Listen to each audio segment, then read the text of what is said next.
welcome John Gray. I'm so happy to have you here with us today. And John Gray is the author of the most well-known and trusted relationship book of all time, Men Are From Mars, Women Are From Venus. Dr. Gray has written over 20 books. His most recent book is Beyond Mars and Venus.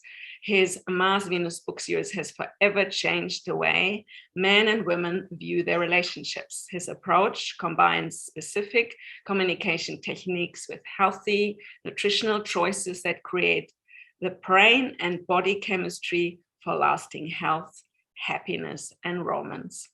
So I have the privilege being part of your Mars-Venus coaching team, and I'm always excited meeting you. And today is full moon, today is Valentine's, or it's Valentine's week, Valentine's just passed, but also astrologically very, very interesting. Today on the 15th, 16th February is Venus and Mars conjunction in the sky in Capricorn, which is your sun sign. So this is this one day where these two planets just meet in the sky, and it's not often happening. So I think this is pretty amazing. And I want to talk about with you Mars, Venus, the brain and love, falling in love, being in love, staying in love, and falling out of love. And I know you have lots to tell about that. So thank you, John. Oh, I'm just taking that in. That's so exciting that it's only for one day that Mars. I think it's very short. I think there's a moment in time today where they're really conjunct very clearly, and then I think Mars is always a little faster than Venus. Yeah. I don't know. No, they are. They go. Well, I think they're perfectly conjunct now. So this is a very special day. So I'm very excited to hear. I'm very excited to hear what's going to come out of my mouth. Because clearly it's going to be something better than I've ever said before. That's fantastic. When I started to be a love coach like 10, 12 years ago, I was very fond of Helen Fisher's video, The Brain and Love. And there is a lot of, data about what the brain is doing. And I know, you back this up in a very different way. And having studied with you, there is so much about the whole, not just the chemistry per se, but I'm also very interested to hear about heart and brain. So what is it? Let's talk about being in love. What is the brain really doing? Why are we falling in love the way we are falling in love? All right, well, let's look at falling in love. First of all, how to define falling in love. Well, I know what falling in love is. I've done it many, many times. And I will care for someone. I will like someone. I will enjoy someone. I love being with that person. But am I in love with them? And what is falling in love?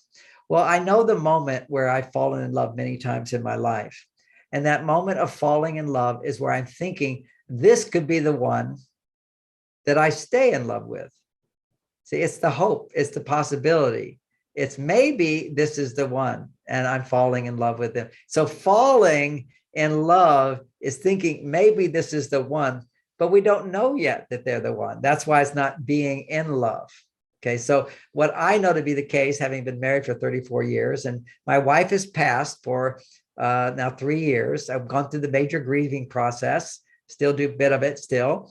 But what a grieving process will do is open your heart up even more. Every loss in my life, the death of my father when I was on the honeymoon, it wasn't just he died, he was found dead in the trunk of his car. Someone robbed him and put him there, and he died of heat asphyxiation in the trunk of his car. What a shock that was to me. Before I married my beautiful wife, Bonnie, prior to this, I tried to marry Bonnie. She wouldn't marry me when I was younger. So I married another woman, and I fell in love with that other woman. She could be the one. And then at one point I realized we loved each other, but she wasn't the one. There was just a knowing she's not the one. It wasn't as smooth as that. She fell in love with another man. I was devastated, big time devastated. And I used to teach a seminar called Making Love Work with her. So now I couldn't teach about relationships because I just going through a divorce. So I had no career. The woman I was in love with, thinking she could be the one. And much of the time I was in love, but then I would go out of love, fall back in love, out of love, in love, until finally we realized we're not right for each other. She realized it first. Although I have to say that 20 years later, she said that was the biggest mistake of her life. Only good for my ego. But having said all this, we really weren't right for each other. And I could say all the reasons for it, but I just didn't know at the time. And we're both good, wonderful people. And she's a lovely lady. But I married Bonnie. I healed my heart. I was devastated at 9 months to heal my heart. I teach you the processes of how to do that in my books and my classes and so forth. And what did I do to make a living after I couldn't teach my seminar? Well, I created a new seminar called Healing the Heart. I had a broken heart. So then I developed that. And then as I did that, then I started getting into the gender stuff, which is the understanding that men and women are different. Because what I found out, and this is practical for everybody listening, I couldn't fully heal my heart until I realized that I was a part of the problem. Okay, so that's a very important thing. You see, I could experience my emotions and process my emotions and grieve and whatever. That's part of the healing process. But you're not healed unless you fully feel I wasn't a victim. If you feel you're a victim, you got to connect the mind with the heart. The heart is processing the emotions, the devastation, the anger, the sadness, the fear, the despair, the shame, the guilt. How can I ever teach anything again? Why would anybody come to me? I'd be a hypocrite. What did I do wrong? And the anger is like, how she have an affair on me? She lied to me. She cheated me. She didn't do this. She was always this way. It's all victim mentality, but you have to be true to your heart. Now, your heart actually doesn't feel any of those things. It's your heart feeling that gives your ability to know what's going on inside of you. See, that's your heart, is to say, what's going on inside of me? And you express those feelings. Once again, you're now connecting to your heart because you're at least becoming aware of what's going on inside of you, but it's still not the true you. The true you is feeling all that stuff, negativity, which is not you. To preface that, who I am and who you are and anybody listening is I'm in touch with my true authentic self, the little spirit that came into this world and is still trying to integrate into this body that I move around and so forth.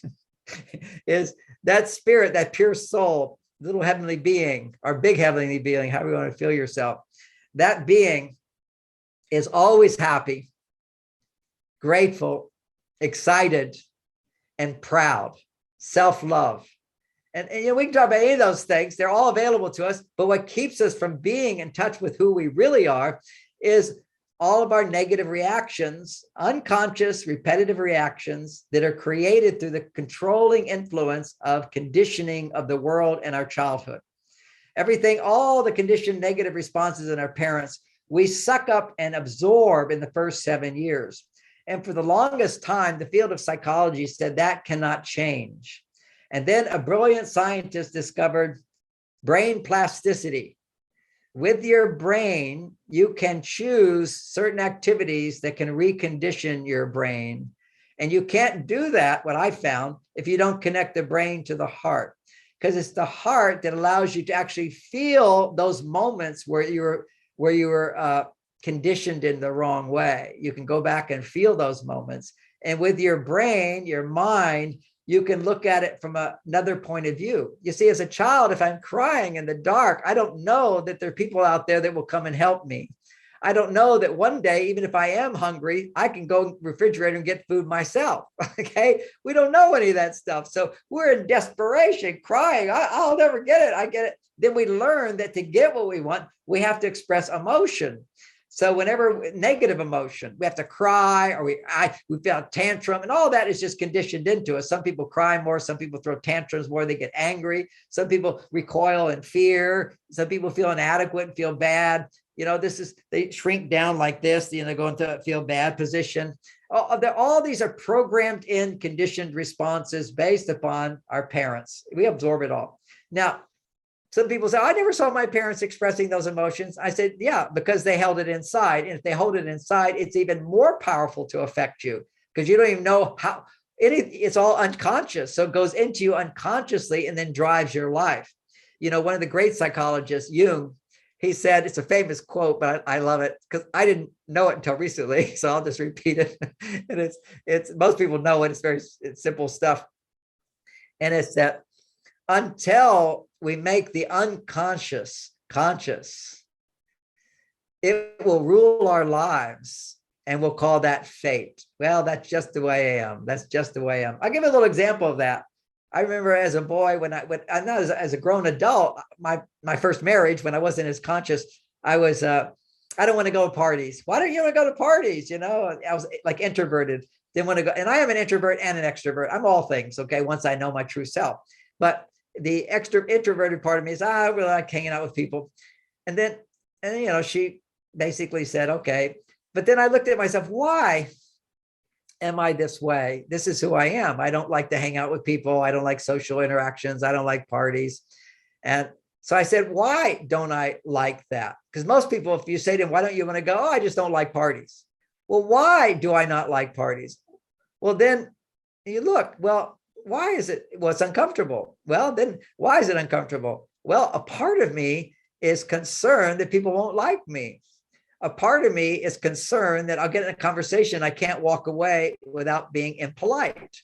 I want to be polite, and I'll be put in situations where I can't be polite. A part of me is concerned that I'll run out of things to say in a conversation. I'm concerned that I'm embarrassed. They'll think I look foolish, like I have nothing to say when I have nothing to say. So you see, there's a vast cavern of emotions in there. And those emotions are all based upon early life experiences, or early life experiences in our parents, which are based on early life experience of their parents. So we have the whole idea of a timeline that goes back to being monkeys. Anytime you're angry and you're yelling, you're a monkey. Now, why would that be? See, monkeys can't communicate effectively. The only thing they do is express noises. And if you don't hear me, I'll just make a louder noise. As opposed to if I'm talking to you and you don't hear me, I'll adjust what I say. Oh, you didn't understand that? Let me try it differently. A simple, basic skill.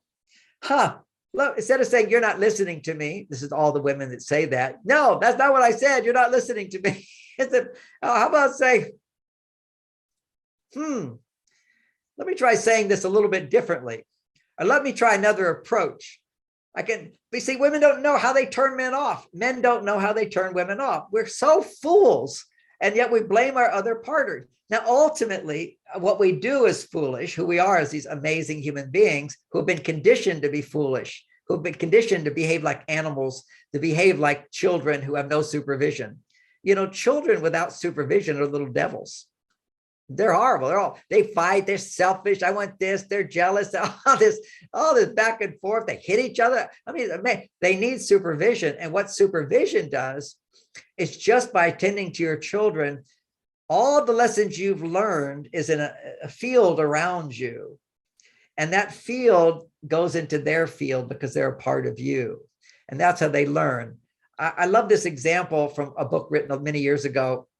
I think Cracking the Cosmic Egg or something like that, a psychiatrist who has tested the learning ability of children by watching Sesame Street, which is, most people know it, but if they don't, it's a children's program where they teach you ABCs and sing, spelling and the count, how to count 1, 2, 3. So it's all fun and playfulness. And they would test the children afterwards what they learned. So two groups of children. One group of children had the parent sitting next to them saying nothing while the children was watching the show. Another group of children were alone watching the show. The comprehension and the learning of the child from the show was dramatically lower when the parent wasn't present.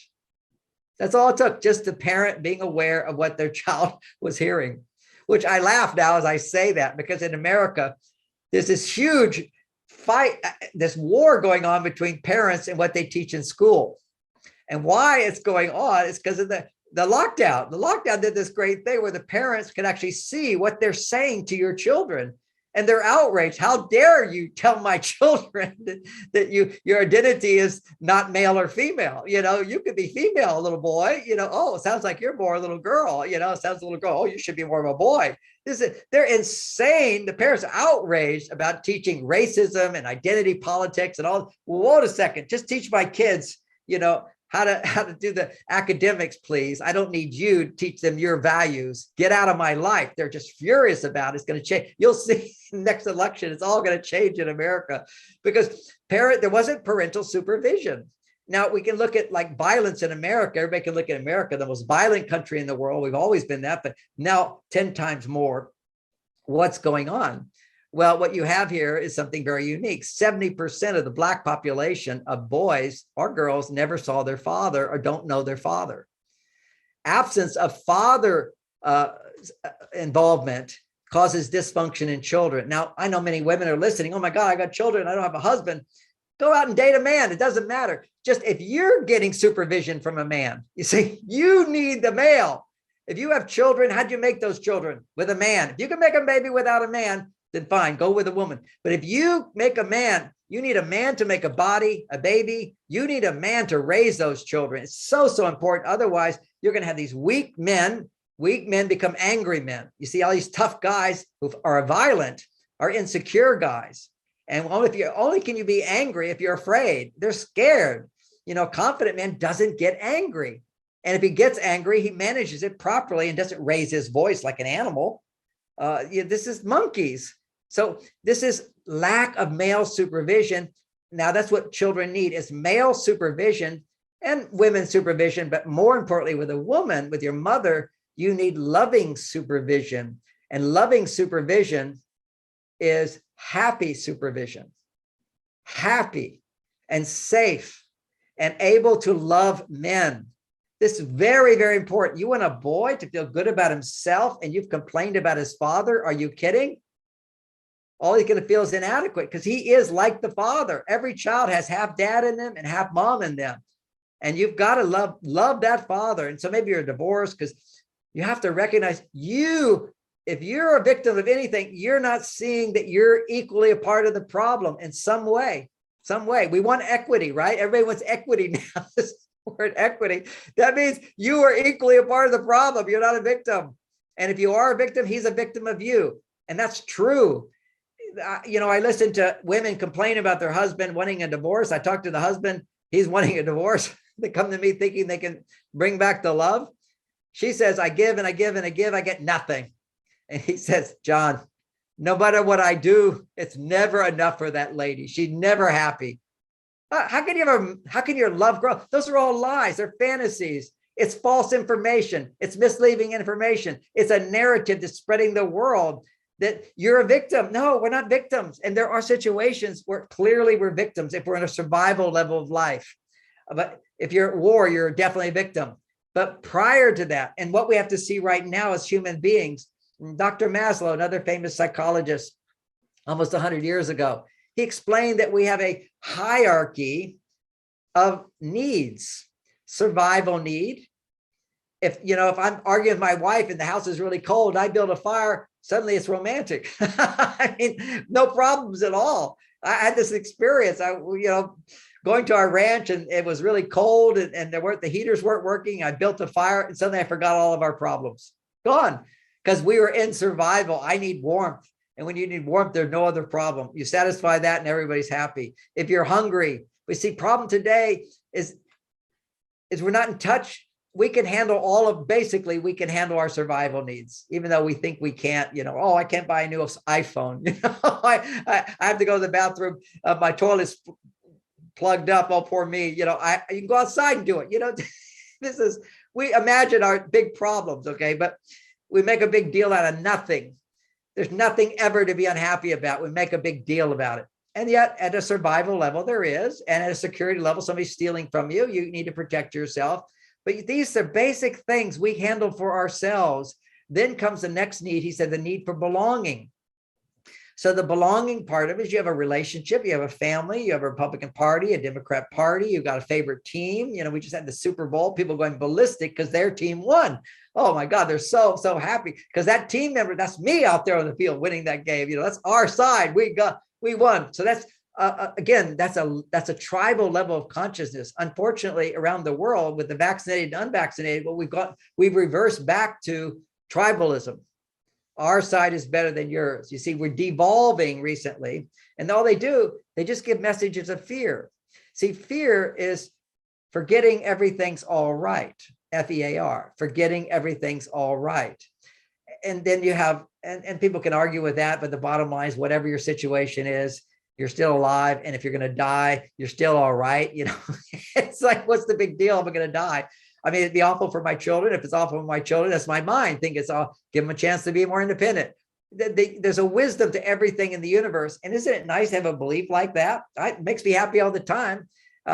Some people just unfortunately don't have positive beliefs. It's just you live in a negative world. Any belief you have that's causing you to suffer, you're justifying, you're believing very hardly in it. And yet why hold on to that idea as opposed to another belief that can make you feel good? That's how you change all your beliefs, is realize that when you're upset, you're experiencing suffering and pain. Always, it's your negative belief, your misinterpretation, you're believing in the wrong, you're getting misinformation. That's a big phrase now. Misinformation, disinformation. That's called childhood.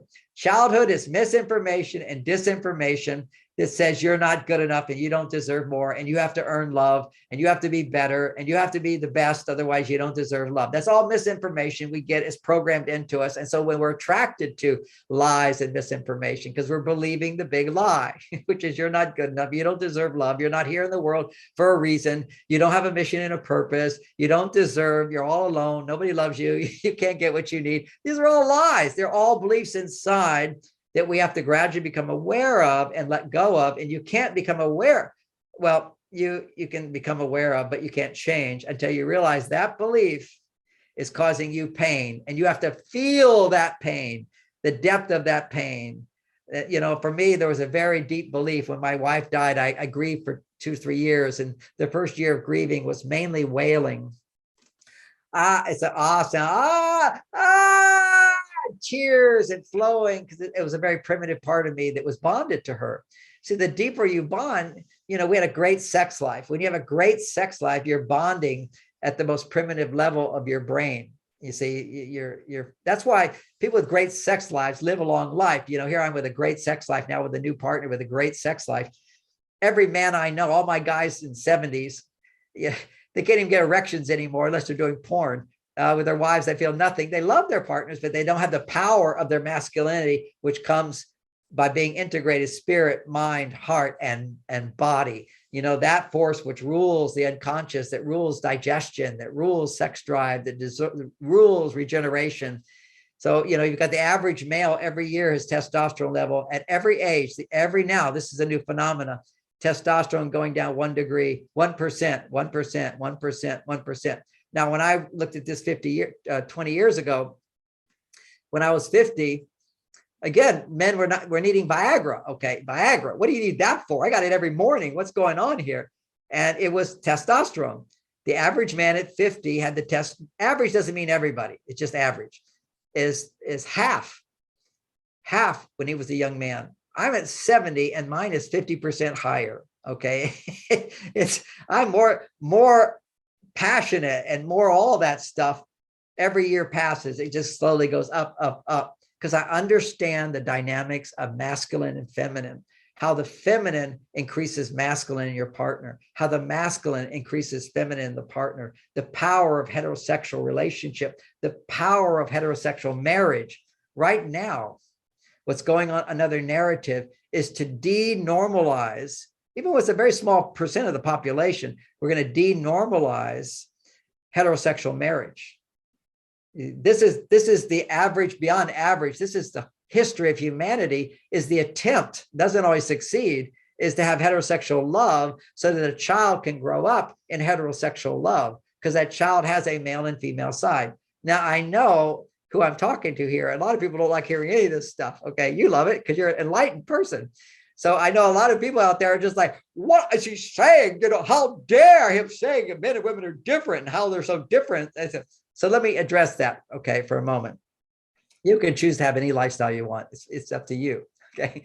I think it's a travesty when you train a little boy, however, to lean too far to his female side.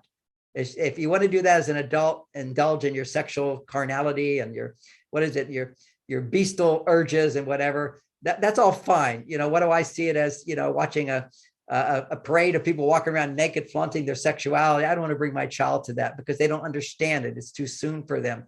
And it can arouse them, just like being molested, before the age where they're capable of doing that. So there's a lot of dysfunction going on. It's Sodom and Gomorrah, and soon to hit its It's like, go ahead and suffer and die, just it's like, but I don't wish that to happen. I wish for us to find the balance within us. And what is the balance? It's indisputable, unquestionable. Here, let us understand. Everybody can Google search it now. There's no dispute. We have at least some facts in life, in this world where alternative facts, okay? Alternative fact. You can believe what you say. You can think it's a fact. No, you're fooling yourself. You're believing a fantasy. All right. So, but I feel it's true. No, if it's causing suffering to you, it's not true. Okay. Now, having said that, I can eat ice cream and think that's good for me, but the next day it's not. So there's a delayed reaction. You have to look at things that maybe feel good to you, but afterwards doesn't feel good. For example, the chronic masturbation that males do, and now some females do, to porn. Okay, feels so good. There's nothing to boost your testosterone more than doing porn, and right after it, it goes down, and you feel awful because you just had sex with a fantasy and not reality. You poured out your life force into something that's not going to return it back. It's like emptying your bank account and starting over the next day until you're addicted to that surge of testosterone that you can't sustain in your life because you fantasized. So why does that increase testosterone so much in men? Well, let's look at that. And why is that so important? Why do more men do porn than others? And I know a lot of women go, oh, I do porn too, because you're like a man now. I get it. I get it. That's the problem. All unhappy women are too much on their male, and all lazy, irritable, angry criminals and men are too far on their female side. And I'll explain that to you now biologically. So biologically, if a man is connected mind to heart, that means he's reasonable and loving. If you're reasonable and loving, you never have a negative emotion. Do you know that? It's emotion without reason is negative. That's what it is.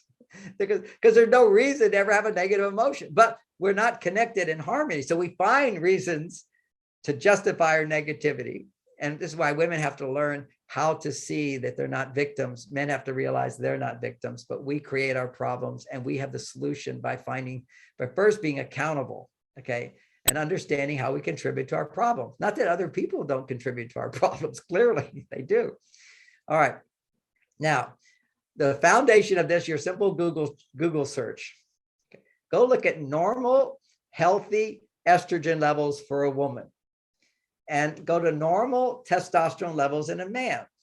And now look at normal testosterone levels in a woman and normal estrogen levels in a man. And you'll see a simple ratio. Women, to be happy and normal, I mean, feel good, an happy person, not dysfunctional, not angry and upset, not stressed out, but you're happy, basically happy woman. Her estrogen levels are 10 times higher than a happy man. As average. And a happy man, he has 10 times more testosterone than a woman. Happy. She's a happy woman, little testosterone, happy man, a lot of testosterone. Then women say, oh, but we women, we need our testosterone too. You do, but 1/10 of what men need. Okay. Now, what produces testosterone? That's what's never been written about. It's never been looked at. There are lots of research now showing in terms of hormones, but not relating that to relationships. Now, we just saw the Super Bowl here in America, and it was, here I'm from California, so I identified more tribally with my LA team. And when they won, I was so excited. I was so happy. I was so proud. I was so grateful, so glad. all the true symptoms of my true self: gratitude, happy, excited, and proud. See, this is when you're true self. You have all those qualities. Well, what produced that inside of me? What produced that inside of me was my team won. And that meant I felt I won. So I'm part of the winning team. So when you win, when you're successful, testosterone goes up. And when a woman is successful, also happiness can go up too. Everybody feels good when your testosterone goes up. That's good. Now, when a man is in a bad mood, when a man is depressed, measure his testosterone consistently. This is not correlation equals, and this is causation, direct. If a man is unhappy, stressed, angry, even angry, crying, sad, depressed, gloomy, irritable, pouting, passive, unmotivated, all that, suicidal, all the bad stuff with a man, his testosterone is low, are gone. Now, there's a variation. If a man is angry and his testosterone is low and his estrogen is high. So he can have high estrogen and low testosterone. He's angry or he's crying or he's very emotional. It's all negative emotions. Negative emotions in men, this is amazing. Negative emotions in men is high estrogen, low testosterone. Negative emotions in women is estrogen and rising testosterone. See, if you're having a negative emotion, see, that's, I'm not getting what I need. Estrogen, the hormone, is not produced when your team wins, unless you think that the team won, so now I'm going to get what I need. So my husband's going to be in a good mood, so I get, it's what I need.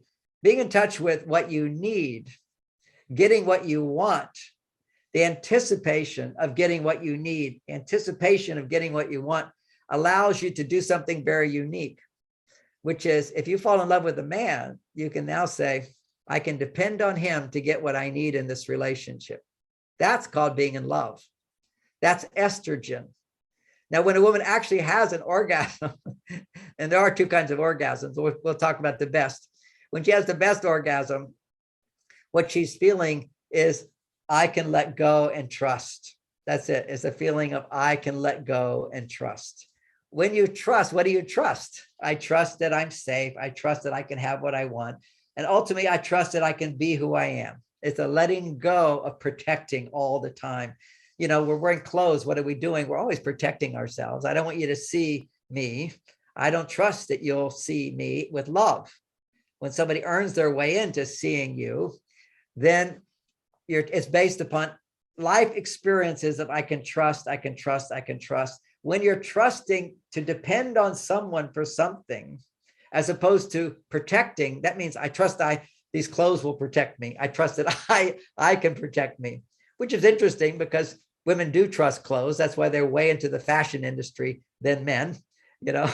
way. And then some people will say, I don't care about fashion and clothes. Yeah, you're on your male side, woman. Just get it. You're on your male side. So anything you're unhappy about, you're too far on your male side. And biologically, that's a fact. A fact is that whenever you're unhappy, your estrogen levels are low, okay? And your testosterone is rising. It's still not like a man's, but for you as a woman, it's rising. Now, the actual desire to have sex, well, wait a second, isn't testosterone needed for my desire to have sex? Well, if your testosterone goes up, you're like a man, you want to have sex and a quickie is fine with you. you just want to have what we could call a tension orgasm. Freud calls it an immature orgasm. It's a purely clitoral orgasm rather than a penetration orgasm. You're being effed, and that's causing you to lose your mind. You're mindless. You're not mindful. That's what I practice all the time, is mindlessness. You know, this is what everybody needs to learn, is how to have less mind. Would you like that, women? That's my mindless side, is my female side. My mindful side is my male side. I'm very mindless to get to the place of mindlessness. That's the whole objective of meditation, which I'm a master of meditation. Long before I got into relationships, I gained self-mastery. Self-mastery, we should all master ourselves before we get in relationships. And if we're not self-master, while you're in the relationship, if there's a problem, the first thing you need to do is back off blaming your partner and come back to self-mastery. And in practical terms and more romantic terms, self-mastery is loving yourself. See, so many women, how do you love yourself? You know, I was on Oprah show one time and somebody said, oh, get naked in front of the mirror and do affirmations. And no, that's going to make you hate yourself more. It's ridiculous. You love yourself by doing things for you that feel good, that raise your estrogen. That would be, I like to sing. So now you're singing in the shower. Okay. So that's doing something you like to do. Anytime you do anything you like to do, that you want to do, that you get to do, that you love to do, that is actual self-love. So that as a result of loving yourself, you look in the mirror and you have a healthy response to, am I beautiful or what? And you know what will turn you on more than anything, women, is to look at yourself and say, I am beautiful. Pride, self-pride that I am beautiful. And maybe sometimes it's too much to look naked, but put on an outfit and say, I am beautiful, and turn down the lights and gradually take that outfit off while you're still feeling, I am beautiful. That's what makes you get turned on. And that's what turns on a man is what, and now biologically what happens is when you love yourself, and you build up that self-love by doing things for you that make you feel love, that all the things that generate estrogen will help you get to that place where you love yourself. Then you have a great marriage. You know why? Because it's a healthy marriage. You're not depending on your partner to make you happy. You're depending on you and your life to make you happy. And now you depend on him to make you happier. That's what you should be looking at. Anytime you're trying to change him, you're depending on him to make you happy. No, depend on him to make you happier. And I know a lot of women never experience that. You don't trust men. Well, before you trust men, you have to trust yourself. And if you've had painful relationships in the past, or you had a father who wasn't trustworthy, and many men aren't. And why? They didn't get what they needed to be worthy of trust. They were with women who weren't capable of being happy and loving. And because women don't know how to love, although you feel mad at me when I say that, but you come to me for counseling and the first thing you say is, I resent the fact that he did not do this, he did not do this, he did not. You paint yourself as this ultimate victim. What man could ever feel nourished by your love when you feel like a victim? And then you say, well, he changed. And he'll say the same thing, but you changed. He no longer did the things he did when he was dating. And he says, she was never happy all the time like when we were dating. So once you understand, so let me give you one example, because this is all just theory now. Let's give a practical example of how you create problems, women. One of the most popular ideas of men and Men Are From Mars is men go to their cave. Now, women discount that because they now go to their cave too. So what's the big deal? Except that when a man goes to the cave, he's pulling away, which is good for him. When you go to your cave, it's not good for you. If your cave is my friend talking to a friend, or it's doing something that nourishes you, spending time in the garden, where you can depend on other things to make you happy, okay, things you like to do. If that's your cave, good, then you have a cave. But if your cave is to withdraw from intimacy alone and do your work, that's not a cave. But men need to pull away from women to rebuild their testosterone. See, this is now I have the scientific understanding of what I explain in my book, Men Go to Their Caves.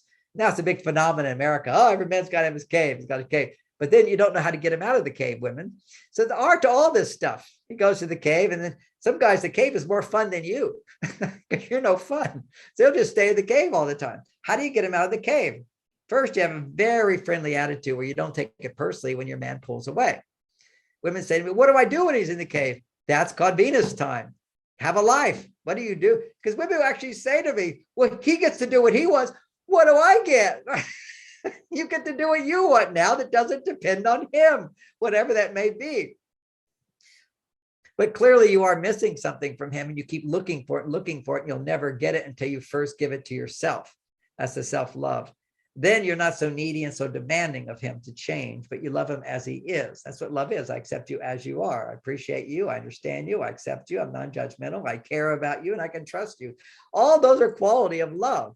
The difference, though, is that different kinds of love express in your body different hormones. If I, as a man, want my relationship to be better, I demonstrate caring, consideration.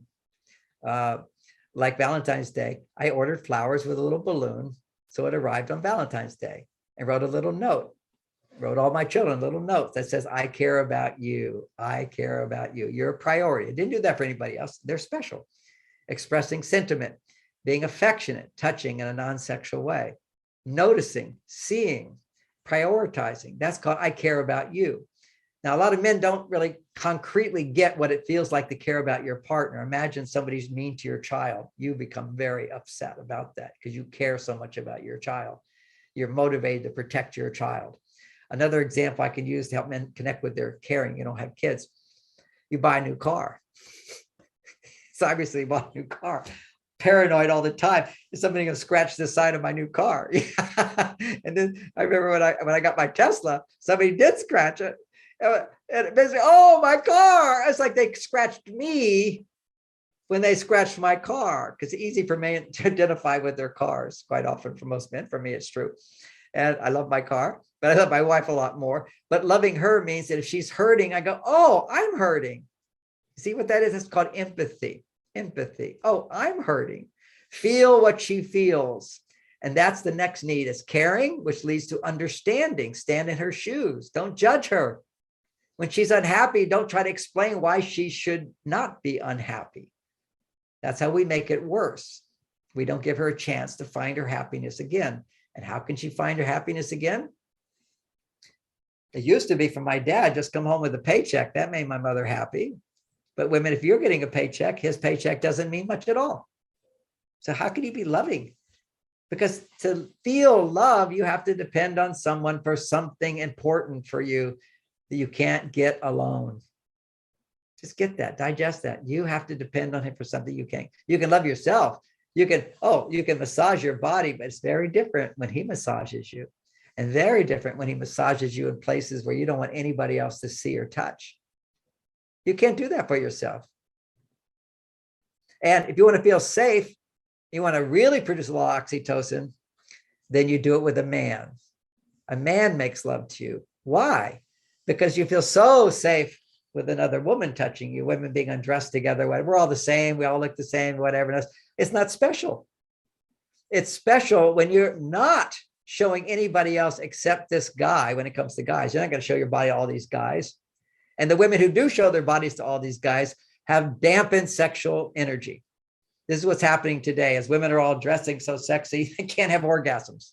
And if they do have orgasms with their vibrator, and what the vibrator does, stimulates just the clitoris, rather than stimulating the clitoris to start awakening the flow of energy. It stimulates your testosterone hormone. Okay, that's what the clitoris does. Primarily, testosterone gets produced. Now, if you just do clitoral stimulation, you're basically going to build up a tension and then release it. It's kind of like a sneeze. It's what most men just have that kind of sex. It's just a sneeze. His orgasm, it's his ejaculation. Now, what estrogen producing is through intercourse. There's G spot, E spot, and cervix, C spot. It builds up. It's energy that builds up until you become orgasmic. And really, that you just kind of want to just melt into oneness. You don't end. That's the end, is not some sudden release and you're done. It's a gradual, all right, we've completed the act, which might be 2 hours, sometimes a half an hour, 10 minutes, sometimes, depending on where your body energies are. So we have this imbalance today. So most couples aren't having sex, get married and stop having sex. That's the phenomenon in the world today. And my father's generation, after many years, they would stop having sex. But usually if a man was not a wealthy man, he would have another woman to keep having sex. I'm sorry, if he was a wealthy man, he could have another woman having sex. That's called a mistress. And his wife was fine with that, as long as he didn't embarrass her and as long as he took care of all the family needs. But at that point, their sex would disappear. Now, if you go down a notch to the man who could never afford to have a mistress, he will continue to have sex with his wife. It just won't be the best sex I ever had. See, to have the best sex you ever have, you have to feel your partner's best at participation. Because what makes men the happiest in sex is her becoming the happiest of the day. See, it's her happiness. That's why men are always saying, did you have an orgasm? Because they want to know that they were successful, because successful keeps his testosterone up. And so she's faking it. His body knows he wasn't successful. And his testosterone over time will go down in her presence. Whereas a new woman, it goes right back up because he's never been lied to, it's whatever. And of course, pornography, when people go online, that's all a big fantasy. He ejaculates. He never wants her again in most cases. And it's only within 8 minutes. The porn sites basically say, they have the average. They know how long men stay at a site. Now, some men just 3 minutes, some men 5 minutes, some men 15 minutes. It averages out to 8. It's searching. First, you go on the site, you search for different women till you find one gets you excited. Okay, it's a fantasy. Okay, now this is fantasy because it's not real. She didn't want to have sex with you. She didn't care about you. She didn't love you. You're not any great guy with her. And you're not a big heavy spender. You'd actually get more out of a woman if you said, I'm giving you a big tip or in advance. But anyway, you go on there, you go to the site, and she's just doing this job. And for him, he fantasizes that she wants to have this with me. I'm so great. Because see, sex is ruled by the unconscious mind. And men would only get laid by a woman when she picked him as the better of other men, or at least the best she can get. Okay, that's what she picked. So basically, if a woman appears to want to have sex with a man naked, shows her body, his subconscious mind gets that, oh, I'm a king with her. I'm the king monkey. So he has testosterone. But then after he ejaculates, reality sets in, his testosterone goes down. It goes down lower, lower, lower. And this is what we now know. We don't have an actual study showing over time it's the amount of ejaculations that continues to lower men's testosterone. But I'll give you my experience, and I'll tell you some research and studies. Right now, there's more porn than ever. You can't even do a study of testosterone in men who do porn and men who don't.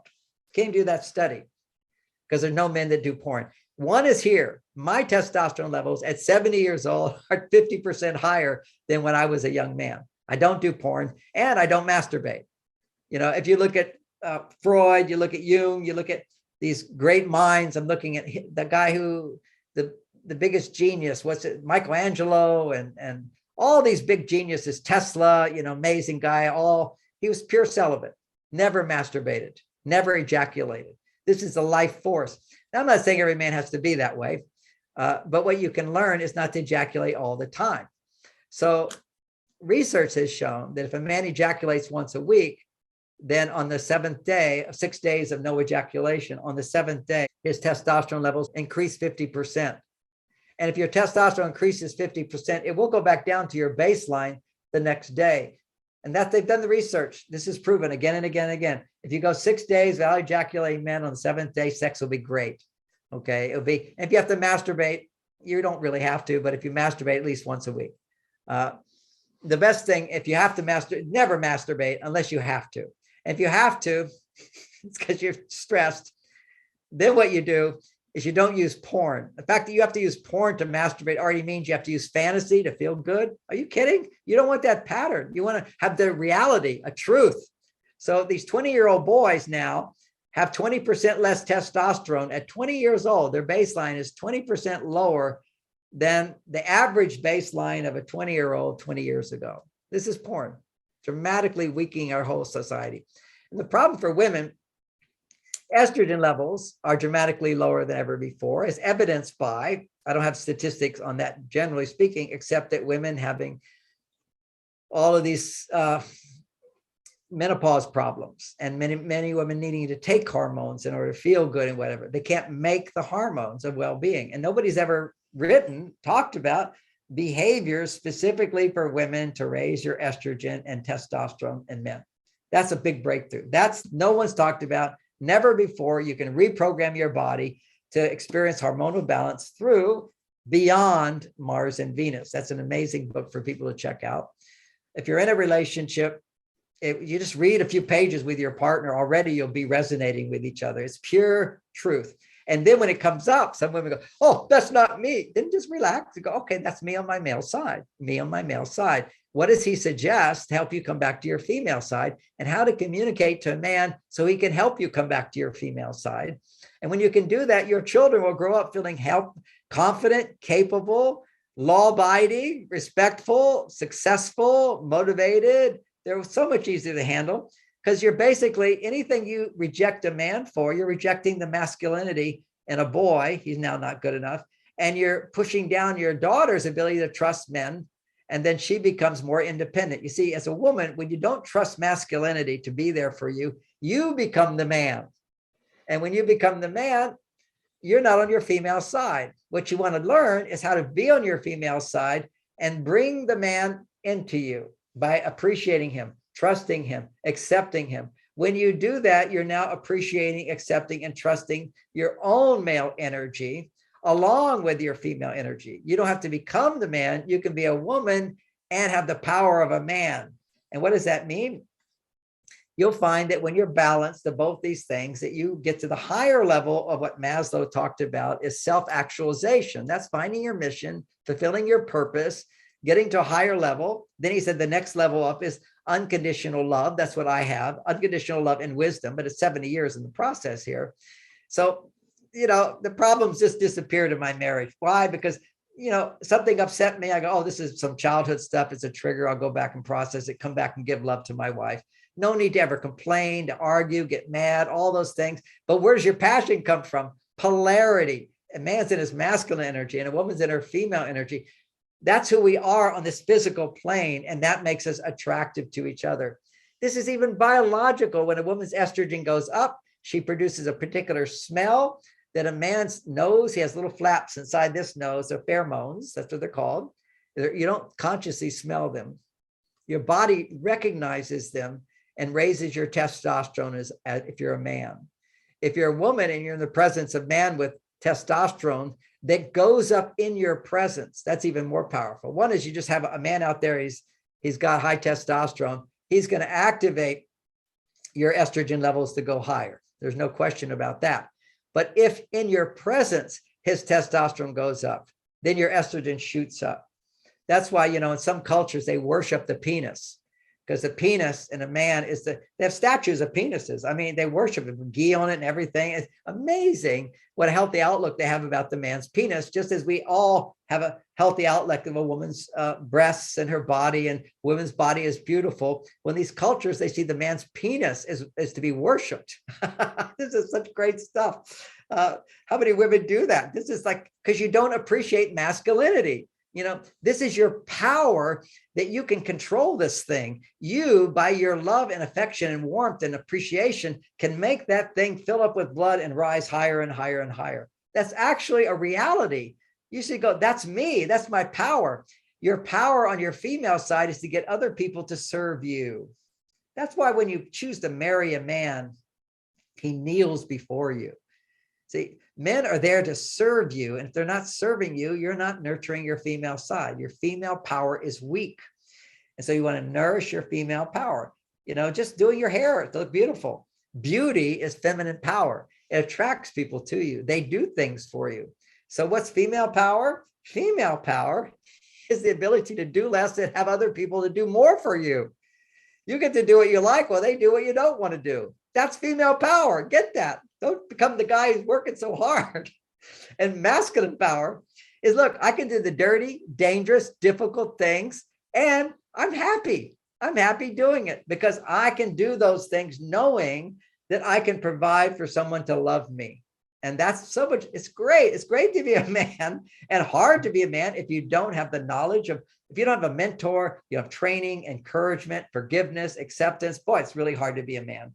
I remember as a little boy looking at my dad shaving and thinking, oh, I don't know if I'll ever be able to do that. Then my dad taught me.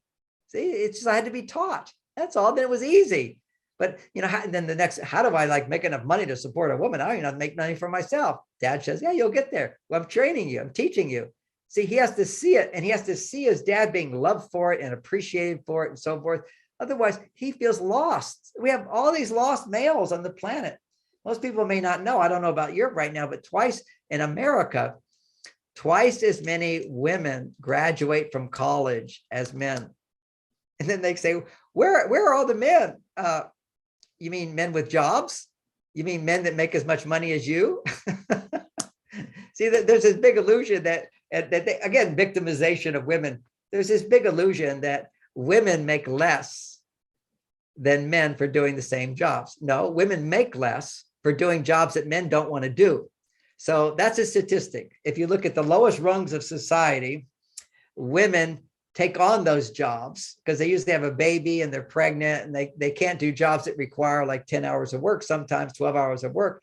So men will do dirty, difficult jobs that nobody wants to do or nobody can do. Women do jobs at the lowest level that anybody can do. Anybody can do it. It doesn't cause big stress. Not going to pay you much. Now you get the next rung on the ladder. And this is where women make more than men. And that's called 35-year-old college graduate women, compared to 35 and under to 21 college graduates up to 35. Women make 30% more than men, if the longest they don't have children and they're unmarried. An unmarried woman, she's not in a relationship. She's a man. I'll pay you more than these guys who are all trying to have relationships with women. Okay. Single women, college graduated women, make 30% more for the same job as a man. Now, as soon as she gets pregnant, has family, okay, she's not going to be favored over those men above. So if she's a college educated woman, she's over 35, men doing the same job will make more than her. But if you go right under that, women make more. So it's basically, if I'm a business person and I'm paying my employees, they're doing pretty much the same job, but one does the same job, but works 5 hours overtime sometimes, always available on the weekends. I'm going to go with that guy. I'm going to pay them more. They're going to get more raises because I know the woman is basically not going to be there for all those things. She's got another obligation, her children.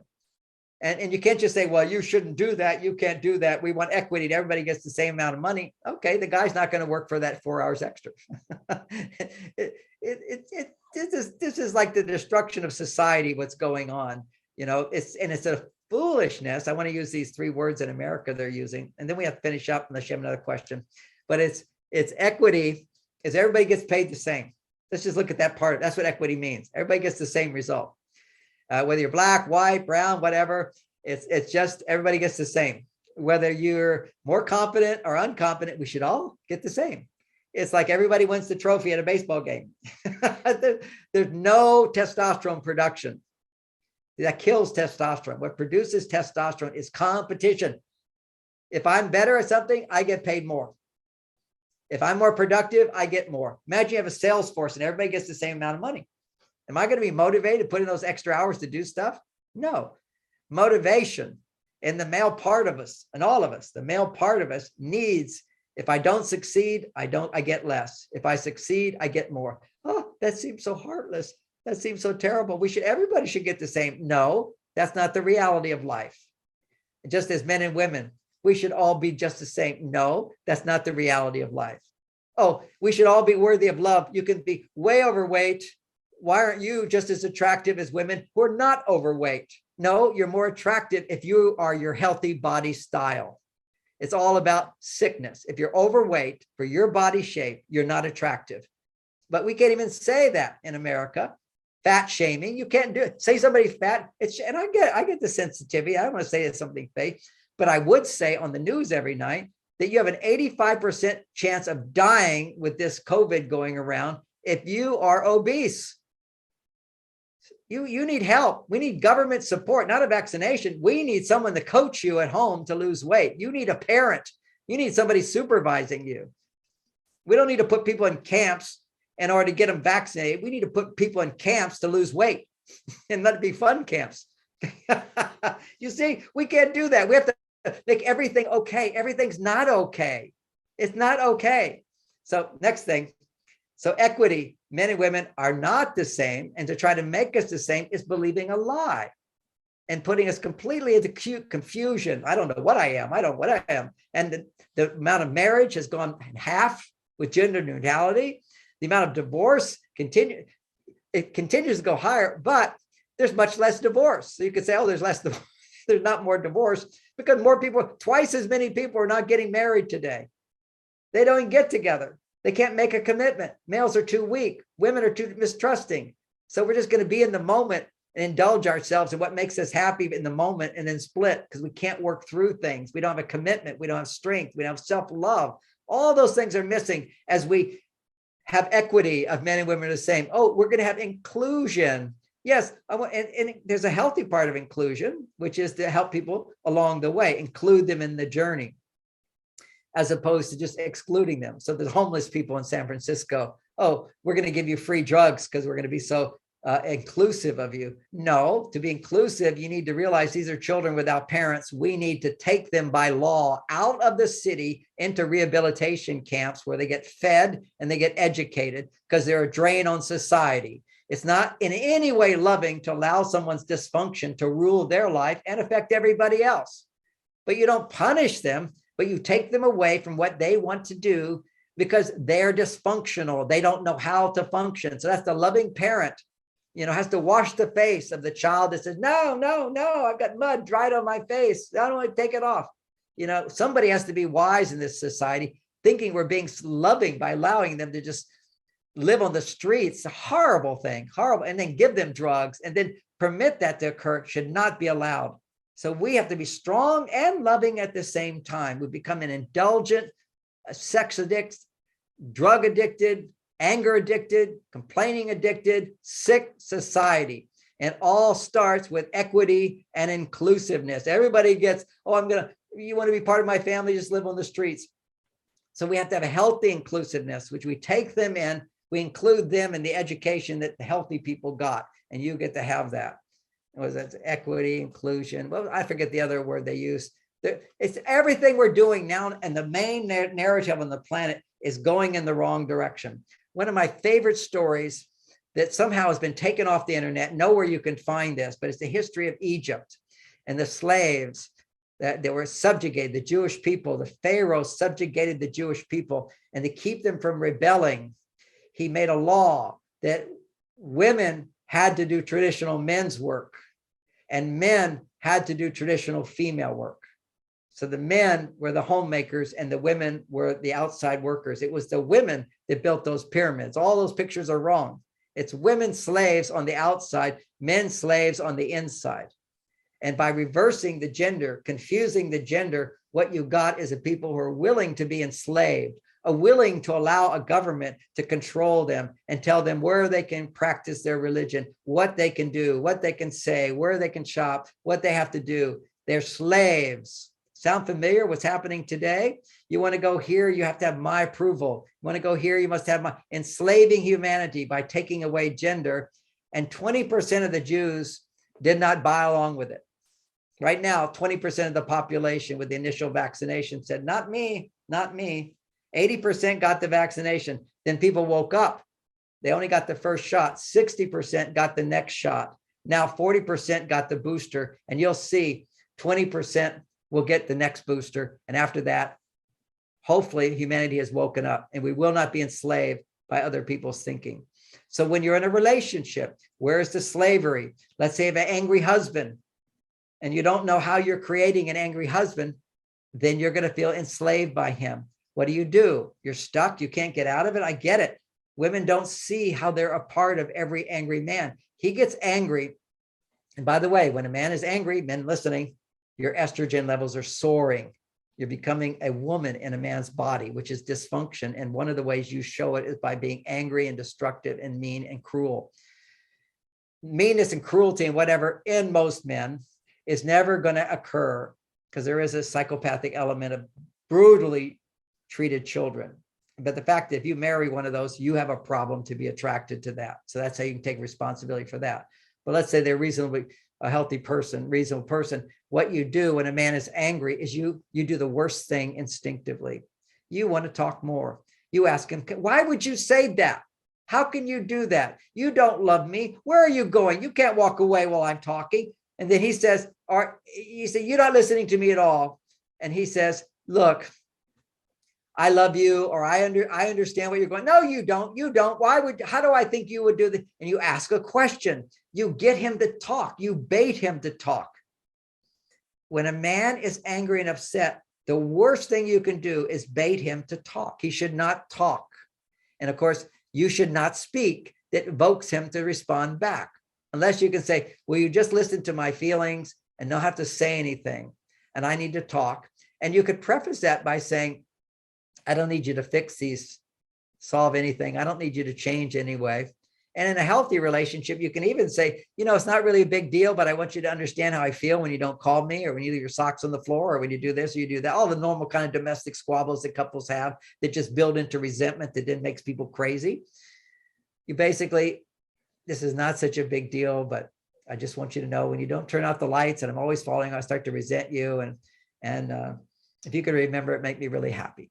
No big deal. That a man can hear. When you amplify your emotions, nobody can hear that and just makes them go the other direction. But the problem I'm talking about there is all violence in relationships mostly occurs when a couple is in an argument. And then he starts to pull away generally, but maybe he doesn't, or he follows her if she pulls away. There's truth to that too. Is that she'll ask him questions, encouraging him to talk. And by you talking in response to what he said, encourages him to talk back. So if a man is angry, stop talking. Why? Because talking when you're emotional increases estrogen. And that's why women don't realize the solution. Stop talking. Because instinctively, they know if they go to a therapist and talk about their feelings, they feel better. Why? Because if you talk about what you feel, if you express what's inside of you, if you say what you want, say anything about the inside world, if you bring it out, estrogen starts to go up and you feel better. What happens to men is that men just become more and more negative and abusive, and also if they express negative emotions out loud to somebody they're trying to change. So this is like the worst of the worst. And we don't have skills to teach this. I remember the first time with Bonnie and I, in the first few years of marriage, we had all the problems everybody has, and we solved them all until we could fall in love, grow in love. But so we went to a counselor. Not that all counselors are going to do what I just said, what I'm about to say. This is a safe place you can express how you feel. So she started just ripping on me and complaining. You don't listen to complaints like that without becoming angry, because none of it's true, or it's an overreaction, or for every complaint she has, she does the same thing. So why are you making me so bad about it? So then he says, so John, how do you feel, the magic therapist phrase, when she says those things? I said, I'd rather not say. I don't think it would be very constructive to tell you how I feel. Oh, no. This is a safe place to express how you feel. Well, how do I feel? I think she's full of shit. I feel angry. I'm pissed off. How can I love someone who say those things about me? I'm a great guy. How can you think those things about me? And she says, see, that's what he does. That's who he is. I can't have a relationship with him, and runs out of the room. That's a dramatization that not every couple goes through, but that's what's happening. You don't need to spray negativity on your partner. You don't ever have to complain to your partner. You can start learning good communication skills. Like when Bonnie wanted me to turn the lights out, I'd forget to turn the lights out. After years of complaining about it, she tried a different tactic. Stop complaining about it. Now, stop complaining didn't do anything, except I was a happier guy. Then she pokes her head into the kitchen and she says, John, with a smile on her face. You can say almost anything with a smile on your face. She said, John, I've noticed you've been turning out the lights lately. And I just wanted to remind you, it makes me feel so good that you do that. And still, it's not a big deal, but sometimes you still forget. And she walked out of the room. Do you see how tilted that was towards thinking about how I feel, rather than just expressing her disapproval and judgmentalness and frustration and disappointment and worry? He doesn't love me if he doesn't turn out the light. And that's what women do. They'll say, I can say, well, he don't even do this. He doesn't love me. The guy's working hard every day. What do you mean he doesn't love you? You'll find reasons to justify not feeling love because you don't love yourself. And then you use that not love and demand things of him. And of course, that's going to push him away. She did that 3 times. And to this day, I turn out the lights in the living room. And I think about her with a smile on my face, as opposed to thinking about a crazy woman who's demanding things of me. I think about a happy, wonderful woman. If you want to change your partner, do it with love. Start with the appreciate where they are and how to do that. Well, that's a new communication skill. Whoever thought of, honey, I just want you to know it's not a big deal. Now, I teach this all the time. And then, of course, women will then say, well, what if it's a big deal? Like what? What if it's an affair? I say, okay, that is a big deal. Without a doubt, you've made that a big deal. So don't talk to him about it at all. You should go to a therapist and learn, express your feelings, realize you're making it a big deal because you're a wounded child inside. You're a wounded child inside. You don't know it. You don't know it till the person you bonded with like a child. See, when you have sex with a partner, you get naked with them and you experience massive pleasure. What other time in your life did you get naked and experience massive pleasure? But you're a baby and their mother's holding you naked. You see, what a relationship can give you is, I don't think like that, but now I'm starting to understand why you think that way. And I can relate to that. If I was in your situation, I'd feel that too. So now by understanding you, I can relate to you. That means I find you within myself. So it's through heterosexual love and overcoming the challenges of not relating and finding a way to relate, connecting. That's how I bring the feminine into me without having to go into the feminine. And that freed me from sex, for my addiction to sex. I used to really sex as a teenager. Then I realized that depleted my energy. So I became a monk for 9 years and chose celibacy, never masturbated for 9 years.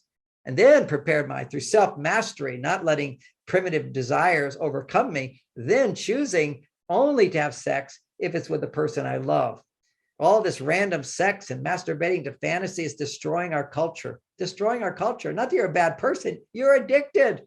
Just like cocaine, we know. Of course, now I think in one country in Europe, you give people drugs to become more addicted. The same thing you could do, just want to mention with all those compassionate, drug addicts, let's just give them drugs. You know what you can give them? You can actually heal them of their drug addiction by giving them free IV drips of amino acids and certain B vitamins. IV drips, they'll actually stimulate the brain to make the same brain chemicals that drug did. You're giving them the nutrition that their body is deficient in.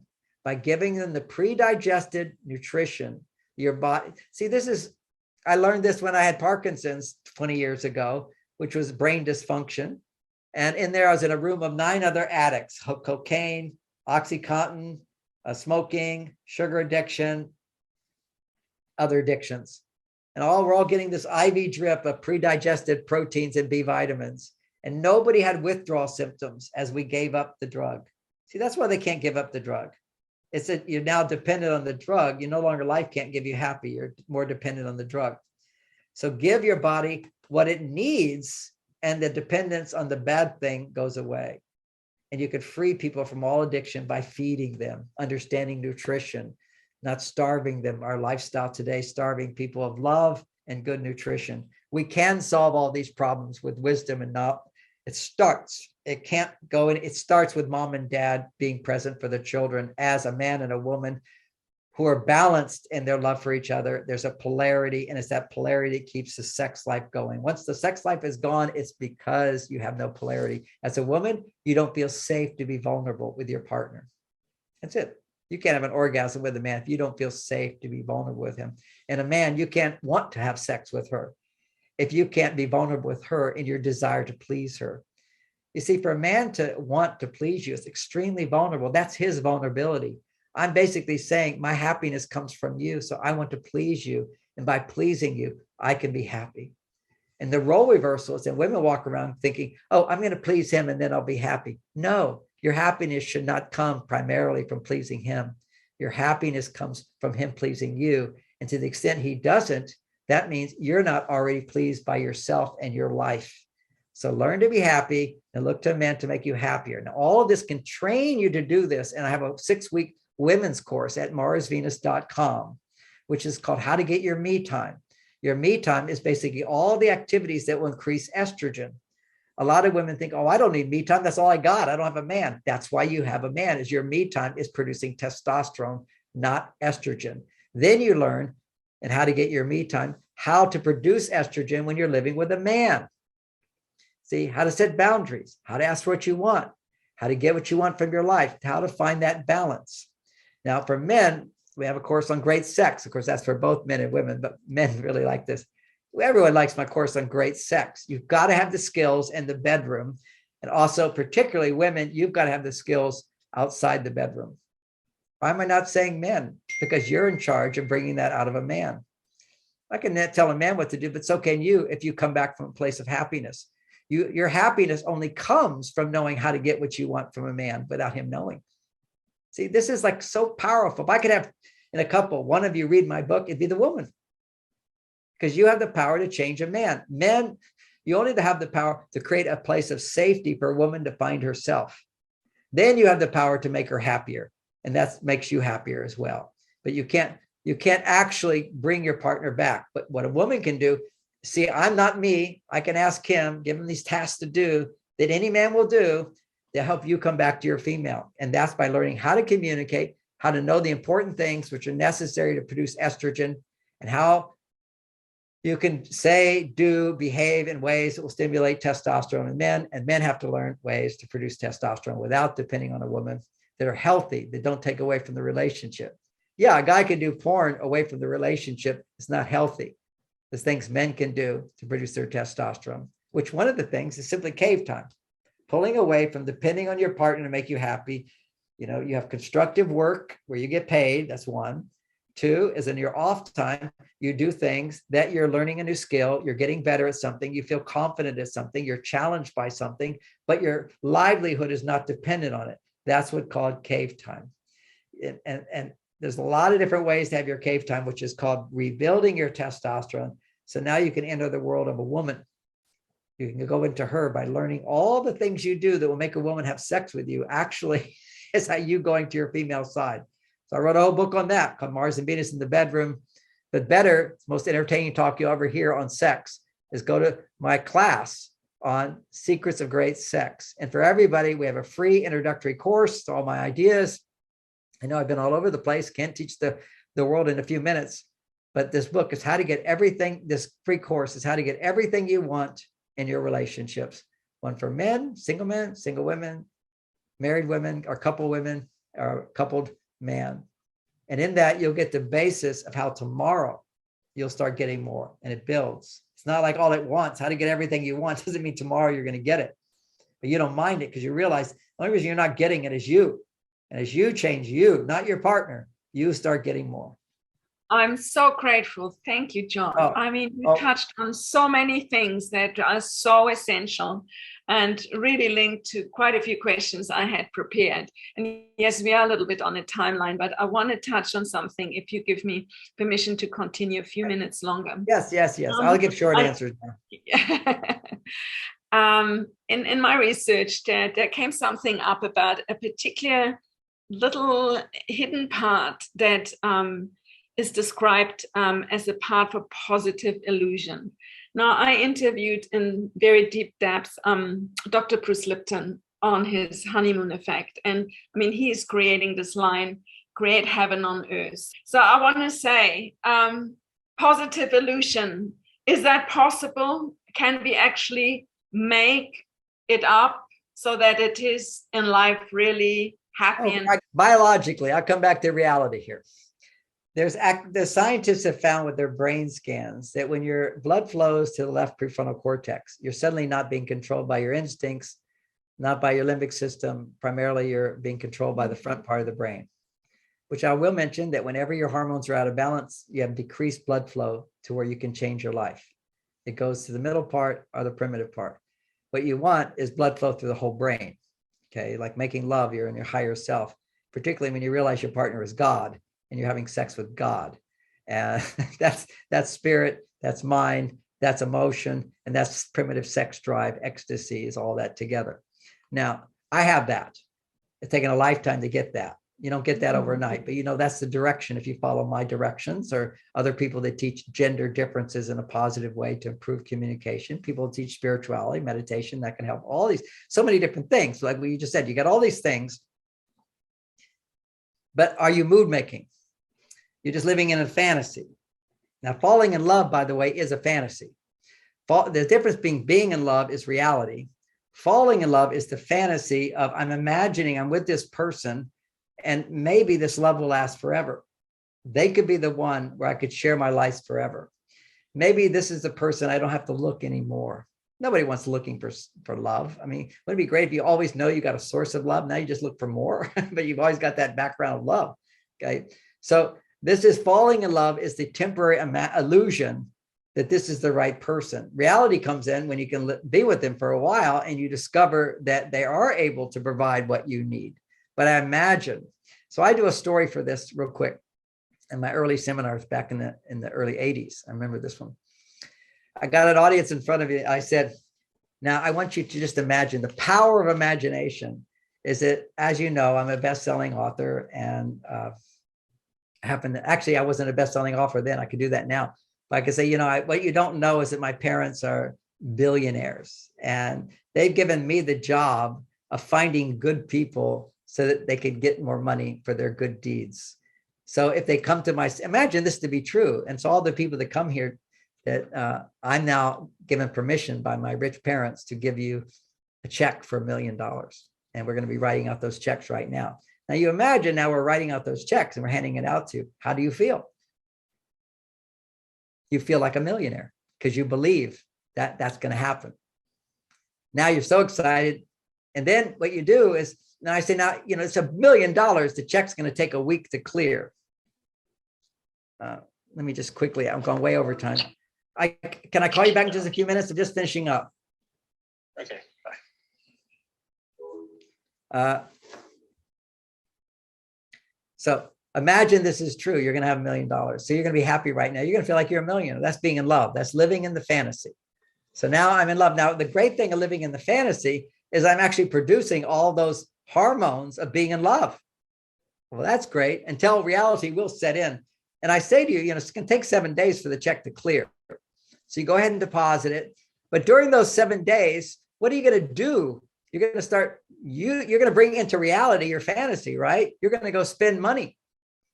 You got a credit card. living in fantasy. So you're going to start spending a lot of money now. At the end of the week, you're going to find out that's a bounced check. It's all a joke. It's a fantasy. But what did you do? You spent money already. So now you feel really unhappy. Let's say you didn't spend any money at all. That's because you really didn't fully believe, and you're not going to be as ecstatic. So believing in the good thing is great, but then you hit reality and you start spending that, you feel really broke. It's not so good. So, gosh, applying that to relationships real quick. You fall in love, you think you're with the right person, you get married, and so you behave like you're getting everything you need. And women do this more than men.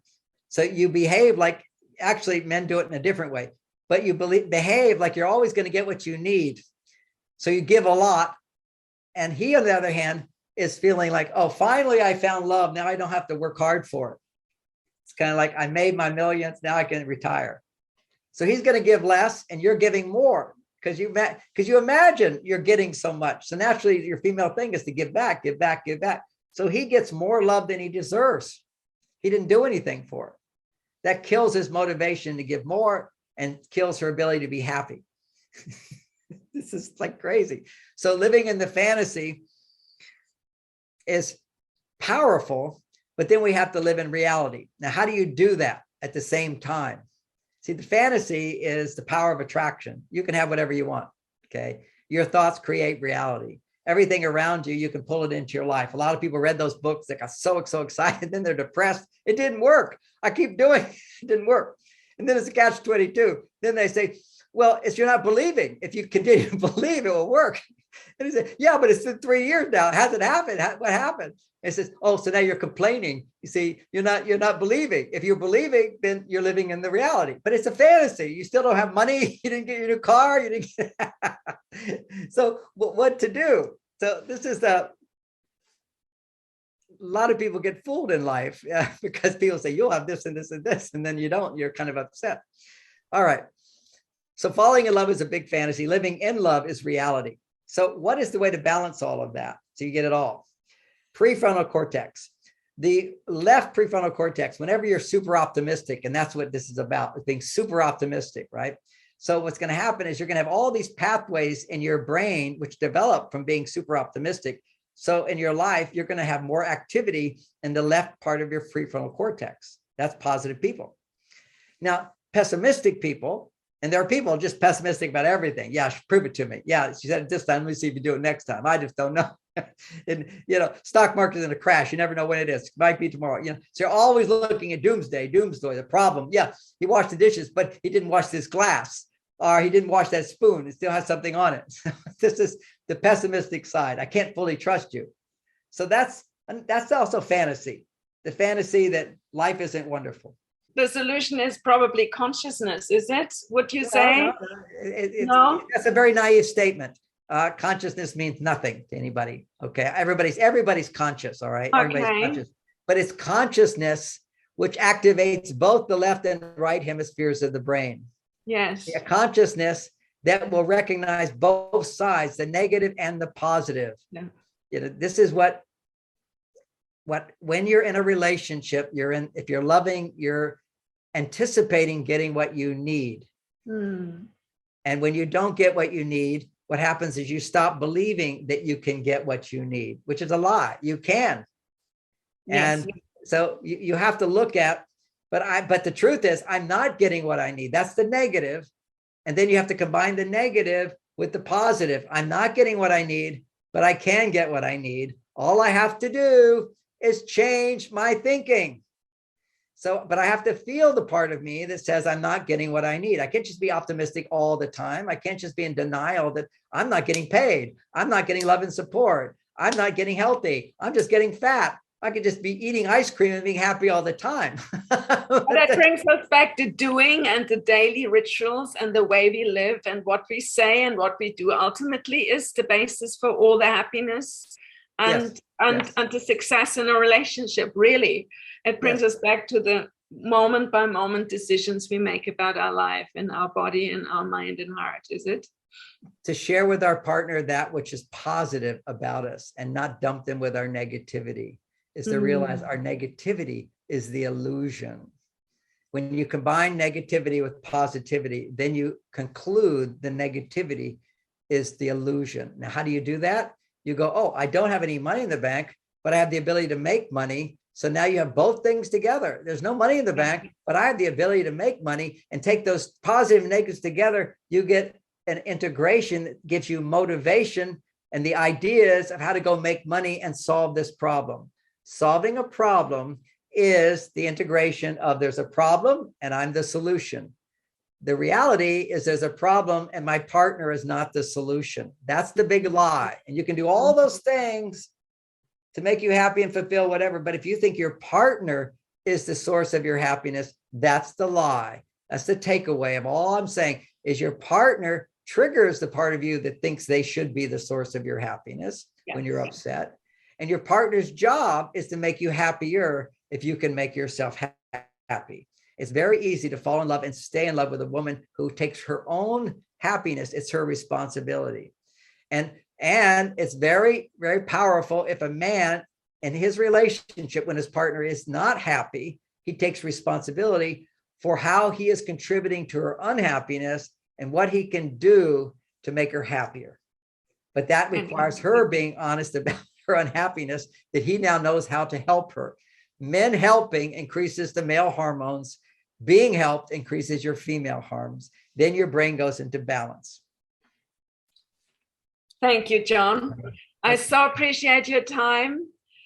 See you next time. And yeah, happy Valentine's. And everybody should know, Adriane is a Mars-Venus coach. She's one of the rare people in the world that has this sacred knowledge that has been lost, that men and women are in different worlds, and we have to come together to create the ecstasy of oneness. Thank you so much. I so appreciate our time and enjoy. A perfect talk for when planet Mars is one with planet Venus. So good. Absolutely. So nice. And the sign of Capricorn, which is the sign of growth, one level to another level. It's the goat who climbs the mountain one step at a time, one step. That's how you get high, is integrating the negative and positive, not just the fantasy. So educational, so helpful. Thank you, John. Okay. Thank you. See you next time.